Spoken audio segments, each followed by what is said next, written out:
Once upon a time, in a cozy little cottage at the edge of a misty forest, lived a kind girl named Ella. Ella wasn't like the other princesses in storybooks. She worked hard every day, sweeping the cinders in the fireplace, which is why her step-family jokingly called her Cinderella. But Ella never complained.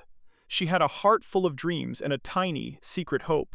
One magical evening, a fairy godmother appeared with a shimmer of sparkles, transforming Ella's rags into a magnificent gown, and giving her a pair of crystal shoes that shone like stars. "Remember," the fairy whispered, "the magic ends at midnight." At the grand ball, Ella danced with the prince, feeling as light as a feather. But as the clock struck 12, she ran away in a hurry, leaving behind one crystal slipper on the palace steps. The next day, the prince traveled across the kingdom, searching for the girl whose foot fit the shoe.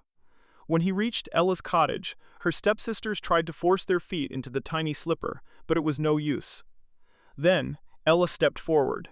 The slipper slid onto her foot perfectly, like it was made just for her. The prince realized she was the one. The slipper was all he had left of her, and finding her again was the most emotional moment of his life. Ella moved to the castle, not just because she was a princess, but because she was brave and kind. They lived happily ever after, knowing that true magic comes from a good heart. If you enjoyed this story, do like, share, and subscribe for more magical stories.